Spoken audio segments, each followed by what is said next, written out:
Ukraine and NATO have reached the highest level of relations, but not the highest possible. Volodymyr Zelensky said at a joint press conference with the Alliance Security General. On April 29th, Jens Stoltenberg visited Kyiv for the third time since the beginning of Russia's full-scale invasion of Ukraine. He discussed with the president of Ukraine the idea of creating a special fund to support Ukrainian defense in the amount of 100 billion euros for 5 years. There was also a discussion about military aid from allies.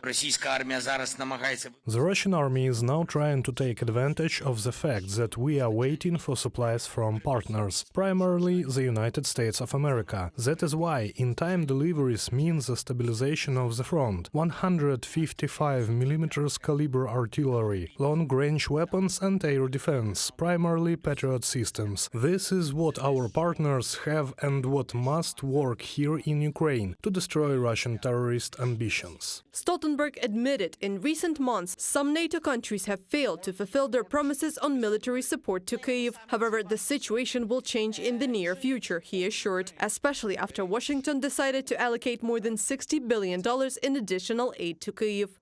Ukraine has been outgunned for months, forced to ration its ammunition. This means that few Russian missiles and drones have been shot down, and Russia has been able to push forward along the front line. But it's not too late for Ukraine to prevail. More support is on the way. The NATO Secretary General has expressed hope that at the Washington summit in July, alliance members will make a multi-year financial commitment to Kyiv. I believe we also need a major multi-year financial commitment to sustain this support, to demonstrate that our support to Ukraine is not short-term and ad hoc, but long-term and predictable. This would send a clear message to Moscow. They cannot win and they cannot wait us out. NATO is confident that Ukraine will become a member of the North Atlantic Alliance, although it is difficult to predict when exactly. Volodymyr Zelensky believes that this may happen after Ukraine's victory over the Russian Federation.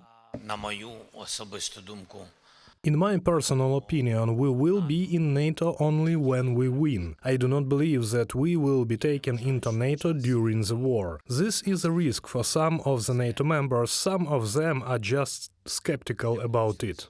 NATO as an organization is important for us in terms of collective security guarantees, because we have bilateral agreements with individual countries on military assistance and exchange of information. Coordination of military assistance is done through the Ramstein format now, although the option of transferring coordination to NATO is now being considered. In the meantime, the alliance is doing everything possible to make the Ukrainian armed forces operationally compatible with the armies of the NATO member states. This is a two-way progress, according to the Jens Stoltenberg. The experience of Ukrainian servicemen is very valuable for the alliance. We are happy to share experiences and teach you what we know, but we have a lot to learn from you. And one of the important decisions I expect that we'll make at the NATO summit in Washington is to have the final decision on the joint training and evaluation center to be established in Bydgoszcz in Poland,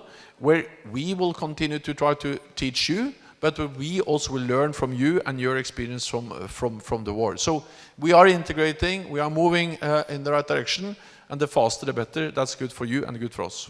A Ukraine-NATO Council has been set up to integrate Ukraine into North Atlantic Alliance. Its next meeting will be held on May 16th. The press service of the alliance has reported the meeting will be chaired by the head of the NATO Military Committee, Admiral Rob Bayer. The Secretary General of the alliance will also take part in the meeting. The Chief of the General Staff will discuss the situation on the battlefield and further military support for Ukraine. Reported by Anastasia Tarnavska, Mykita Skoblikov, UATV News.